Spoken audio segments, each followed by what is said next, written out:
పూర్వం చిత్రసేనుడు అనే ఒక యువరాజు ఉండేవాడు. అతను సాహసవంతుడు మాత్రమే కాదు, కళల పట్ల ఎంతో మక్కువ కలవాడు.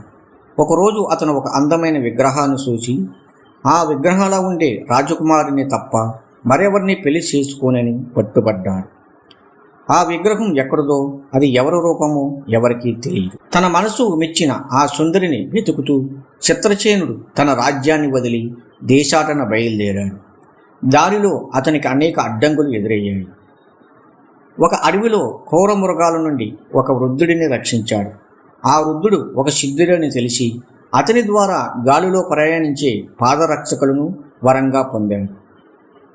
సముద్రం మధ్యలో ఉన్న ఒక ద్వీపంలో చిక్కుకున్న ఒక గంధర్వ కన్యను రాక్షసుడి బారి నుండి కాపాడాడు. అసలు రహస్యం, చివరికి చిత్రసేనుడు ఒక రహస్యలోయలోకి చేరుకున్నాడు. అక్కడ అతను చూసిన విగ్రహం లాంటి రూపం కలిగిన ప్రభావతి అనే రాజకుమారిని కలుసుకున్నాడు. అయితే ఆమె ఒక శాపం వల్ల పగలు విగ్రహంలా మారిపోతుందని, రాత్రి మాత్రమే మనిషిగా మారుతుందని తెలుసుకున్నాడు. ఆ శాపాన్ని పోగొట్టాలంటే హిమాలయాల్లో నుండి ఒక ప్రత్యేకమైన మూలికని తీసుకురావాలి. చిత్రసేనుడు తన ప్రాణాలకు తెగించి ఆ మూలికని సాధించి తెచ్చి ప్రభావతి రూపాన్ని తొలగించాడు. కథలోని నీతి, దృఢ సంకల్పం ఉంటే అసాధ్యమనేది ఏదీ లేదు.